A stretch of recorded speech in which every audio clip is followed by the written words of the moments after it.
നമസ്കാരം, ഞാൻ Sukumari, astro service online ഗ്രൂപ്പിന് വേണ്ടിയിട്ട്. ഇന്നത്തെ വിഷയം നീചഭംഗ രാജയോഗത്തെ പറ്റിയാണ്. യദ്യഗോ നീചഗത തദ്രാസ്യതിപ സദുച്ഛപകേന്ദ്രേ യസ്യ യസ്യ ചക്രവർത്തി സമസ്ത ഭൂപാല വന്ധ്യാഗ്രേ എന്നാണ് പ്രമാണം.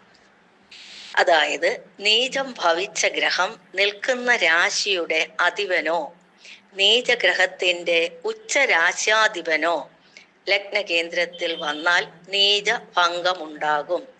ഇത് രാജയോഗമാകുന്നു. മറ്റ് രാജാക്കന്മാരാൽ പോലും ബന്ധിക്കപ്പെടുന്നവനാകും. ചന്ദ്രരാശിയിൽ നിന്നും ലഗ്നത്തിൽ നിന്നും ഈ യോഗം ചിന്തിക്കാവുന്നതാകുന്നു.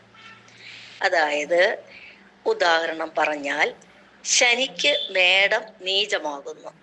ശനിക്ക് നീചഭംഗമുണ്ടാകണമെങ്കിൽ ശനിയുടെ നീചരാശി അധിപനായ കുജൻ ലഗ്നകേന്ദ്രത്തിലോ ചന്ദ്രകേന്ദ്രത്തിലോ നിൽക്കണം.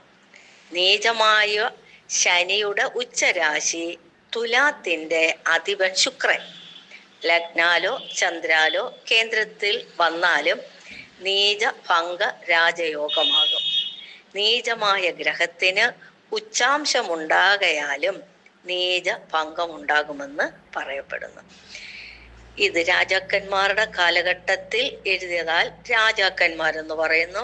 ഇപ്പോഴത്തെ കാലഘട്ടത്തിൽ ചിന്തിക്കുകയാണെങ്കിൽ ഭരണ അധികാരത്തിലുള്ളവർ, അതായത് മന്ത്രിമാർ, സർക്കാർ ഉന്നത ഉദ്യോഗസ്ഥർ മുതലായവർ ബന്ധിക്കപ്പെടുന്ന വ്യക്തിയായി മാറും എന്നാണ്. നന്ദി, നമസ്കാരം.